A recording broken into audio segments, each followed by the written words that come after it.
Welcome to Missing Links Brewery. I'm Al Magoski. I'll be your server today, and we're serving up a little Tri-State Supply on tap.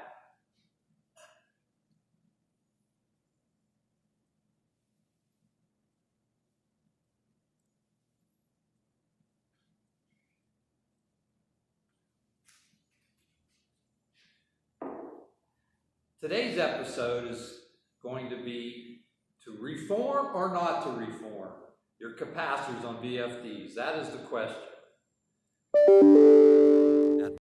So we're here today at CNC Malting Company in Butler County, Pennsylvania. This customer, the owner, is just starting up his business, and he purchased an old 1336 plus 2 drive. It's actually an 18 pulse drive, which we'll show you in a minute. And the concern is it's been sitting for so long that we should reform the capacitors so as not to have the unit fail prematurely as he brings it up into service.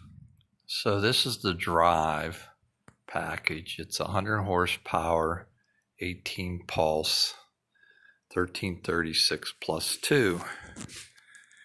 If you want to look at the incoming side, that's your 18 pulse bridge, your line reactors, and your fuse disconnect.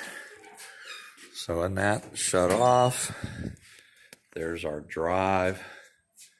It's 100 horsepower, 1336 plus 2. We had to remove the bus fuse to protect the other circuitry and disconnect a couple wires. And then we tapped in on the plus and minus side of the bus for the cap reforming. We would have done it down here if this was a normal 6 pulse drive, but this is the DC input from the 18 pulse bridge. So either way, it makes the connection onto the DC bus so we can charge it. So what we're using to do that with is a device from Bonatron. It's an M3628 ACF. You can purchase this from Tri-State Supply, or we have an Ames Services group for southwestern Pennsylvania that they can come in for a fee and reform your drives for you. So if you're interested, get a hold of your account salesperson and we can make this happen for you. You see now, this thing's been on for almost 6.5 hours. It's got 83 minutes and counting down, and the bus is at its rated capacity of 640 volts. Started out at 160, which is 25% for 2 hours, and then 25% up increase for another 2 hours to 50%, then 75% for another 2 hours, and now we're on the last phase of the full voltage for the last 2 hours. And all the lights look good. The one on the left would turn on if there was an issue. Welcome. This video is part of a series of videos that will help explain how to care for and properly replace a drive. Specifically, this video reviews capacitor reforming. It will review why this is important, what reforming does, and the steps necessary to reform a capacitor. When a drive is unpowered for over 1 year, it is an important step in the startup process to reform the DC bus capacitors. When capacitors are unpowered for extended periods of time, aluminum oxide forms on the insulator foil between the positive and negative plate of the capacitor. This aluminum oxide that forms on the foil is a brittle material. When this oxide cracks, a leakage current will flow between the anode and cathode. After a prolonged period of time, with lack of voltage applied to an aluminum electrolytic capacitor, the oxide will start to break down and the leakage current will be very high. Reforming is the process of regrowing the oxide in the grooves of the aluminum foil so that the capacitor will not fail.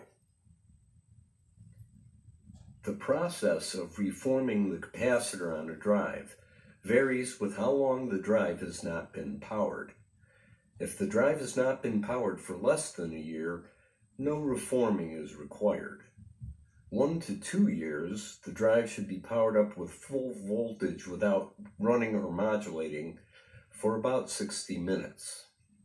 2 to 3 years, the drive should have incremental voltages applied to it at 25% increments, dwelling at each step for 30 minutes, and then 60 minutes at full voltage.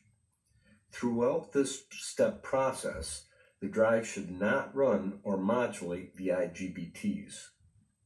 For greater than 3 years, the drive should have incremental voltages applied to it at 25% increments, dwelling at each step for 2 hours at each step, and again, the drive should not run or modulate. There are several different tools that could be used to vary the voltage applied to the capacitors for reforming. One example of this tool is from Bonatron. This device can connect directly to the DC bus and vary the voltage as needed. It is critical to prevent bus capacitor damage from occurring that storage duration is evaluated and any necessary capacitor reforming is completed before using a drive to be under load. For more information issues associated with installing a drive, watch for other videos located on this same channel. Now, with all that said, I've been in the drives business since the late 70s, and I haven't had that many customers come up to me and say, hey, my drive blew up when I put it into service after sitting around for several years. It does happen occasionally. So you have to make that call. Is my application critical enough that if it's down and I put a new drive that I have on the shelf that's been sitting a while and it pops, can I afford to wait a day or two to get back up and running? What I would suggest is if you have any drives laying around that are for critical applications, you look into having the capacitors reformed. And once you do that, all you have to do is power up the drive once a year for an hour, and it'll stay reformed. So when you do need it, you know that it's there and it's reliable to use. And if you buy new drives, I would take them out of the box, power them up as well. So now you have a starting point, and every year do the same for an hour. Saves you a lot of time, and then you know you have a drive that's reliable. And if you don't have 3-phase 480 to put to your drive and you don't want to mess with that, what I suggest is what I'm doing here. I have a control transformer here, 250 VA. I got a 60 horsepower VFD here. It's been around for a while. We power it up occasionally. And you backfeed the transformer, put 480 single phase onto L1, L2, and check with your manufacturer because some may not allow you to do that, but Allen Bradley, you can do that on most of their drives. Plug it in, walk away for an hour, put it back on the shelf, and you're good for the next year. So the big question is, are you willing to roll the dice on your critical applications? That's for you to decide. So that concludes our episode of today. I hope you enjoyed it. Stay tuned for more episodes on Tri-State Supply on Tap. Here's to you.